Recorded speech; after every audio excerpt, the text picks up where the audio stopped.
Welcome back, everyone. A question that I've seen all the time, and it's not just like one time or two times, it's literally like 500,000 times.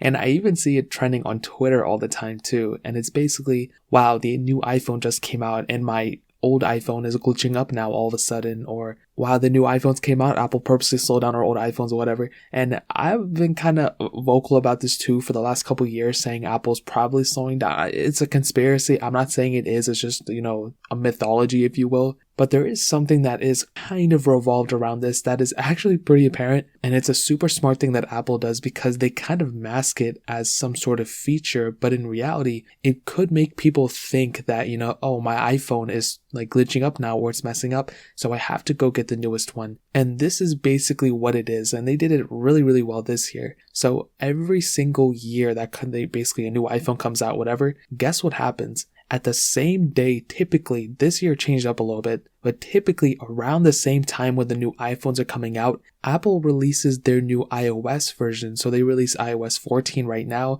then they release iOS 13, 12, whatever, you guys already know. Every single day, typically that they have that specific keynote of, the iPhone 10 or whatever, usually within a couple of days, sometimes even that same day, but usually within a couple of days or a week after, they release that new version of iOS. Now, what happens with that version of iOS? Typically, a ton of people download it at that time. And they always say within like a couple of keynotes later, whether like a couple months later, I think a November or March keynote, they usually say, 90% of iOS users are using the latest version or whatever. So that means a lot of people are updating their devices. Now, it's just a given when you have the first version of software, it's probably not going to be that stable. It's going to run into a ton of problems. And it's so much more apparent with iOS 14. All of our devices are affected pretty much in some form or fashion. On my iPhone 11 Pro, it's not really that big of a deal, but my battery life has gone down quite a bit, which kind of sucks. So a lot of people may not even think that it's a software problem.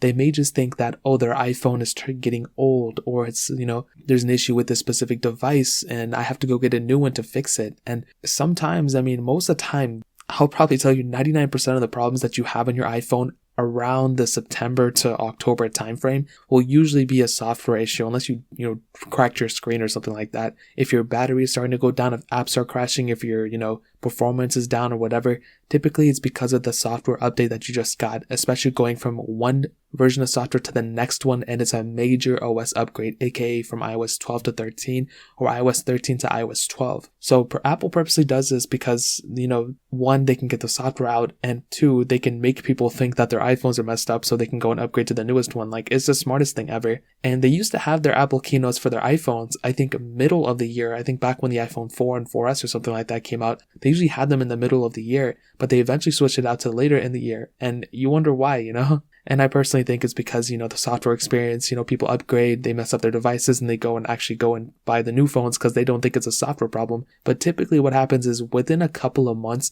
the software kind of evens out and it gets a lot more stable. Usually it's still not perfect towards the end of it, but typically by the end, iOS 14.3 will be way more stable than iOS 14.1 and so on and so forth. So that's pretty much the main reason why, when the new iPhones come out, why our older ones seem to feel kind of older, or they seem to be kind of, changing a little bit. It's mostly because of the software. If you stayed on iOS 13.7 or iOS 12 or whatever, your phone will probably feel like a brand new phone, to be honest. But because these new softwares, they require more resources, they have a lot more background processes, and ultimately because it's new software, it's going to have a lot of problems. You're probably going to feel like your phone is messing up or something. You have to get the new one. So that's really pretty much what I wanted to hit on. There may be some other things too. Again, this is all opinionated. I don't know. But I think Apple, it would make sense for them to do it. I don't think they're purposely messing it up, but it's just like the software makes sense. You have the first version out, it's going to have problems. So that really pretty much covers it up for the most part. If you guys have any other questions or anything, let me know in the comment section below. Hit the like button, that would mean so much, but definitely hit that subscribe button. Every single subscriber that we get really does count, so it means so much if you guys can hit that. Also check out the other links down in the description as well. My Twitter, my Instagram, my other channels.